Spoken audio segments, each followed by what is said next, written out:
Good morning. আজ 2/1/2024 মঙ্গলবার। আমি সুমন আপনাদের সকলকে স্বাগত জানাই আমার এবং আপনার নতুন জার্নি সুমনস ট্রাভেলগে। গত পর্বে আপনারা দেখেছিলেন আমরা কলকাতা থেকে বেরিয়ে পৌঁছেছিলাম সুন্দরবন। তারপরে সেখানে পৌঁছে আমরা গেছিলাম হ্যামিল্টন সাহেবের বাংলো, তারপর রবীন্দ্রনাথ টেগরের বাংলো। সেখান থেকে জ্যোতিরাম বার্ড স্যাংচুয়ারি করে আমরা এই হোটেলে স্টে করেছিলাম। আপনাদের কালকে রুমটাও দেখিয়েছিলাম। এখন ঘড়িতে সময় সকাল 7:11। আমরা কমপ্লিটলি রেডি। আমরা 8টার সময় ঠিক বেরিয়ে পড়ব। আমাদের কথা আছে 8টার সময় বোট আসার। তো চলুন দেখা যাক কি পাওয়া যায় আজকে। আমরা বেরিয়ে পড়েছি, আমাদের বোট এসে গেছে ফেরিঘাটে। আমরা এই বোটে উঠবো এবার। এখন বাজে 8:30 মতো। দেখুন এই আমাদের বোট, আমরা উঠবো এবার। ঘাটের নাম হচ্ছে টাইগার ঘাট। চলুন এবার যাওয়ার পালা।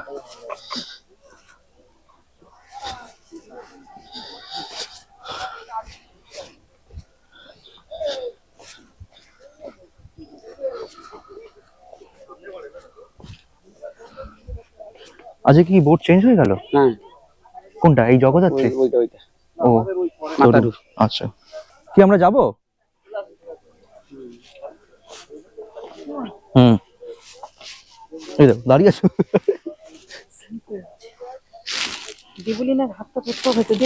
দাঁড়াও, তুমি ওখানে দাঁড়িয়ে থাকো। আমরা উঠে পড়েছি বোটের মধ্যে। আমরা যে কালকে যখন এসছিলাম তখন জোয়ার ছিল, আর আজকে ভাটা আছে। তাই কালকে যতটা না অসুবিধা হয়েছিল তার থেকে আজকে আরেকটু বেশি অসুবিধা হয়েছে। যাই হোক, ভালোই লাগলো এরকম ভাবে। দেখুন আমরা সবাই এসে গেছি। Good morning. Good morning. Good morning. আরেকজনকে দেখুন, বলো গুড মর্নিং। বলে দাও গুড মর্নিং। গুড মর্নিং বলো। বলে দাও। এখানে দিদি আছে, বলে দাও। আচ্ছা, ও এখন বলবে না। আমাদের বোট ছেড়ে দিয়েছে, এখন বাজে ঘড়িতে 9টা। আমরা কিন্তু পাখিরালয় নেই, আমরা আছি দয়াপুরে। দয়াপুরে যে রিসর্টটার নাম সেটা হচ্ছে রয়্যাল বেঙ্গল রিসর্ট। দূরে ওই জায়গাটা দেখতে পাচ্ছেন তো আপনারা, ওই জায়গাটাই হচ্ছে কিন্তু পাখিরালয়। আমরা কিন্তু ওইখানে নেই, আমরা আছি দয়াপুরে। দয়াপুরটা এই দিকটাতে, এই পাশটাতে, এই পাশটাতে হচ্ছে দয়াপুর, আর এই পাশে হচ্ছে পাখিরালয়। পাখিরালয় অনেক আপনি রিসর্ট পেয়ে যাবেন, আপনি অনেক থাকার জায়গা পেয়ে যাবেন, অনেক হোটেল পেয়ে যাবেন, কিন্তু দয়াপুরে খুব একটা নেই। দয়াপুরে আমরা যে রিসর্টটাতে আছি সেই রিসর্টটা কিন্তু বেশ ভালো। অমিত পিছনে বসে ও চিন্তা করছে, ওকে অনেক খাটিয়েছি আজকে। আসলে কি হয়েছে, একটা ছোট বোতল নিয়ে এসেছি আর পিছনে রাখা ফিল্টার, তো সেই ওইখানেই জল নিয়ে আসতে আসতে, আর বারবার ওই জন্যই ওকে জল আনতে পাঠাচ্ছি। এই জন্য একটু রাগ করেছে মনে হয়।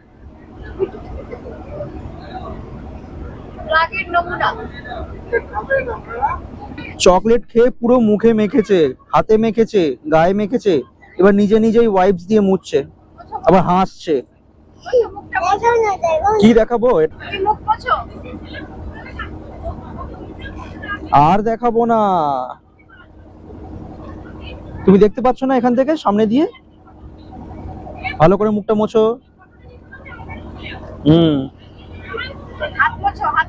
হাতটাও মুছে নাও। হ্যাঁ, ভেরি গুড বয়।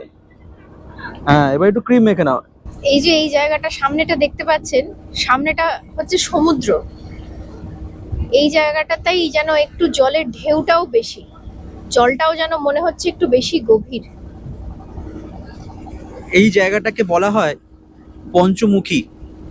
যতদূর সম্ভব আমার মনে হচ্ছে 5টা নদী এখানে এসে মিলিত হয়েছে, এখানে একটা কনফ্লুয়েন্স সৃষ্টি করেছে, তাই এই জায়গাটার নাম হয়তো পঞ্চমুখী।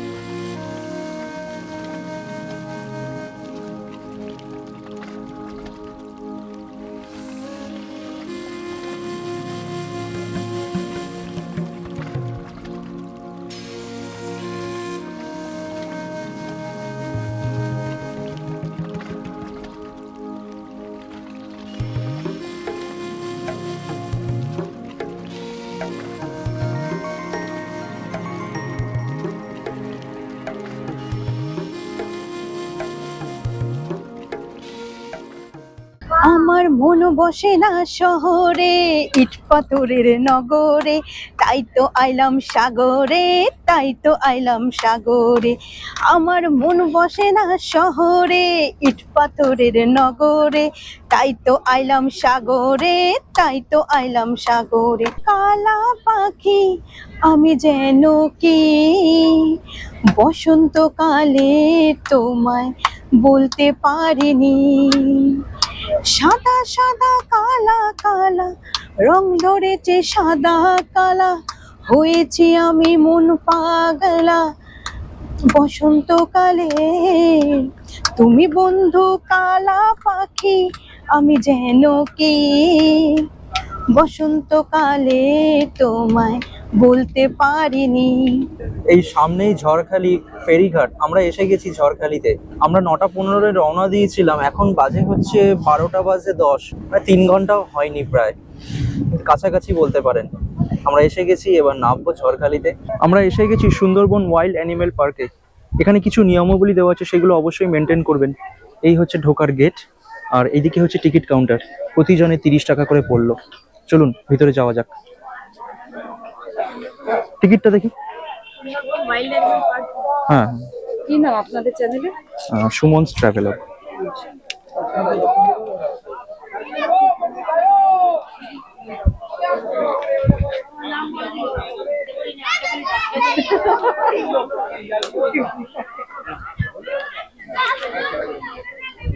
এই টাইগারের স্পিসিস গুলো এখনো এক্সিস্টিং করছে, মানে আছে এখনো, দেখে নিতে পারেন।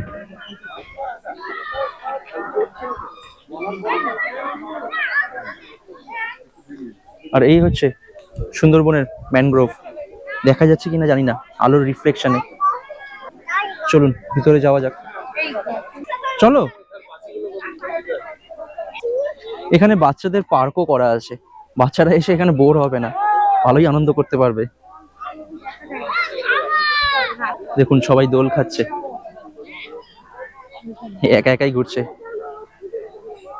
কি কেমন লাগছে? কিছুই বলবেন না, ও খুব ব্যস্ত।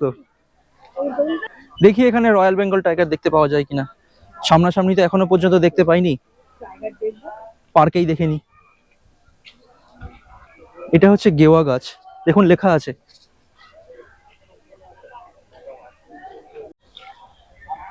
এখানে বেঙ্গল টাইগার সম্বন্ধে কিছু বলা আছে, সেটা আপনারা যদি চান পজ করে দেখে নিতে পারেন। এই দেখুন সামনে কুমির শুয়ে আছে, দেখা যাচ্ছে কিনা জানি না।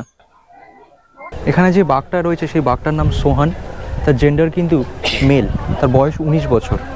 সে 5 কেজি করে বোনলেস বিফ খায়, আর উইথ বোন 1 কেজি বিফ খায়।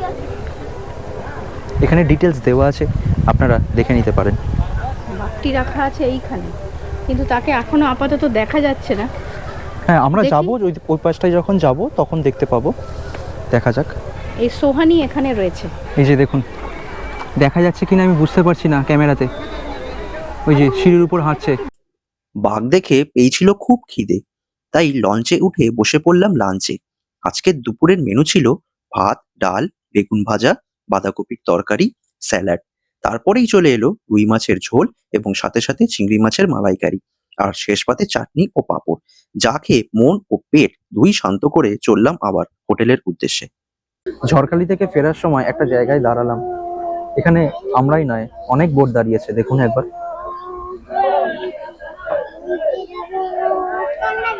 এই পাশেও আছে। এই বোটগুলো দাঁড়ানোর কারণ হচ্ছে এখান থেকে রান্নার জল নেওয়া হয়। এই যে দেখতে পাচ্ছেন পাইপগুলো, এই পাইপগুলো দিয়ে রান্নার জল নেওয়া হয় বোটের মধ্যে। কারণ এখানকার যা জল সবটাই নোনা জল, তো নোনা জল তো আর ব্যবহার করা যাবে না, তাই মিষ্টি জলের একটা পাইপ লাগানো, সেখান থেকে মিষ্টি জল নিয়ে এখানে সবকটা বোটেই রান্না করা হয়। মিষ্টি জলটা কোথা থেকে আসছে সেটা আমি ঠিক জানি না,